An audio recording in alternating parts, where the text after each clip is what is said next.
ಹೋದವ ಮೃಗ ಬೇಟೆ ಮಾಡಿ ಬಂದಿದ್ದಿ, ಪಗಲು ಹೊತ್ತಿನಲ್ಲಿ ಮುಸುಕು ಹಾಕಿ ಮಲಗಿದ್ದಿ, ಕುಡಿಯುವುದಕ್ಕೆ ತಿನ್ನುವುದಕ್ಕೆ ಕೊಟ್ಟರೆ ಯಾವುದನ್ನು ಸ್ವೀಕರಿಸ್ತಾ ಇಲ್ಲ.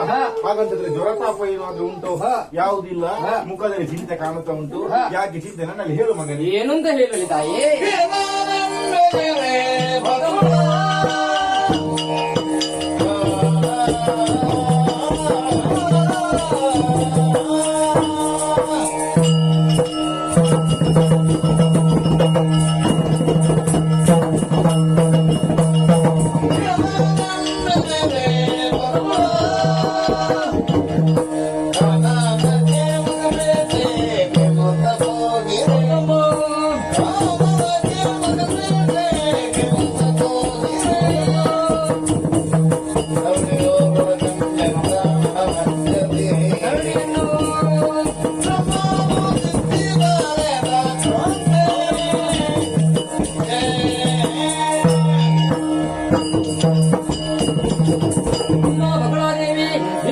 ಆಶೀರ್ವಾದವನ್ನು ಪಡೆದುಕೊಂಡು ಮೃಗ ಬೇಟೆಗೆಂದು ಕಾಡಿಗೆ ಹೊರಟು ಬೇಟೆಯಾಡಿ ಆಯಾಸಗೊಂಡು ಕುಳಿತಿರುವಂತಹ ಸಂದರ್ಭದಲ್ಲಿ ಒಬ್ಬಳಾಕೆ ತರುಣಿಯನ್ನು ಕಂಡೆನಮ್ಮ.